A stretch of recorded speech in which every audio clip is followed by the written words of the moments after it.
Compound wall ಒಳಗೂ ಬರಲಿಲ್ಲ, ಕೇಸರಿ ಹಾಕೊಂಡು ನಮ್ಮ ಕ್ಷೇತ್ರದಲ್ಲಿ ಬರಲಿಲ್ಲ. ನಮ್ಮಲ್ಲಿ ಮಹಿಳಾ ಪ್ರಥಮ ದರ್ಜೆ ಕಾಲೇಜಲ್ಲಿ ಹಿಂದಿಂದ ಕೇಸರಿ ಹಾಕ್ಕೊಂಡು ಇದು ಹಿಜಾಬ್ ಹಾಕ್ಕೊಂಡು ಹೋಗ್ತಾ ಇದ್ರು, ಅವ್ರು ಮೊನ್ನೆವರೆಗೆ ಹಾಕ್ಕೊಂಡು ಹೋಗಿದ್ದಾರೆ. ಅಲ್ಲಿ ಯಾರು ಅವ್ರು ಹಿಜಾಬ್ ಹಾಕಿದ್ದಾರೆ ಅಂತ ಕೇಸರಿ ಹಾಕಲಿಲ್ಲ ನಮ್ಮ ಮಕ್ಕಳು. ನೀವು ಯೋಚನೆ ಮಾಡಬೇಕು. ಅಂಥ ಒಂದು ಸೌಹಾರ್ದತೆಯನ್ನು ನಮ್ಮ ಕ್ಷೇತ್ರದ ಮುಸಲ್ಮಾನ ಬಂದವರು, ಹಿಂದೂ, ಕ್ರಿಶ್ಚಿಯನ್ ಎಲ್ಲ ಮಾಡಿದ್ದಾರೆ. ಇದು ನನಗೆ ತುಂಬ ಹೆಮ್ಮೆ ಇದೆ, ಅಭಿಮಾನ ಇದೆ. ಸೊ ಹಾಗಾಗಿ ಯಾರು ಎಂಥ ಹೊರಗಿನ ಶಕ್ತಿಗಳು ಏನು ಪ್ರಯತ್ನ ಪಟ್ಟರು ನಮ್ಮಲ್ಲಿ ಇವರು ಏನು ಕೋಮು ಸೌಹಾರ್ದತೆಯನ್ನು ಹಾಳು ಮಾಡಲಿಕ್ಕೆ ಆಗಲ್ಲ ಈ ವಿಶ್ವಾಸ. ಈಗ ನನಗೆ ಬೆದರಿಕೆಗಳು ಯಾವುದೂ ಗಂಭೀರವಾದಂಥದ್ದಿಲ್ಲ.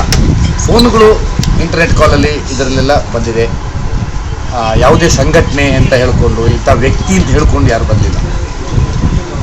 ಸೋಷಿಯಲ್ ಮೀಡಿಯಾದಲ್ಲೆಲ್ಲ ಬಂದಿದೆ, ಅದನ್ನು ನಾನು ಒಪ್ಕೊಳ್ತೇನೆ. ನೀವು ನೋಡಿದ್ದೆ, ನಾವು ಆದರೆ ನಾನು ಅದನ್ನು ಯಾವುದೇ ಕಂಪ್ಲೇಂಟ್ ಕೊಡಲಿಲ್ಲ.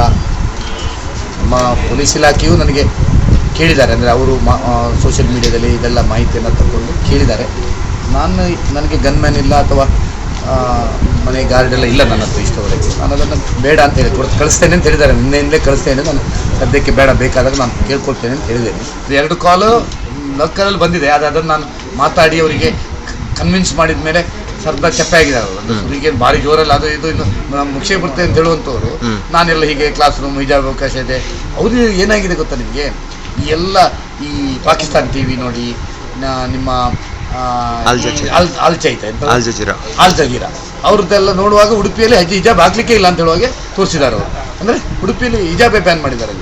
ಅದನ್ನು ನೋಡ್ಕೊಂಡು ಅವ್ರು ಪಾಪ ಮಾತಾಡೋದು.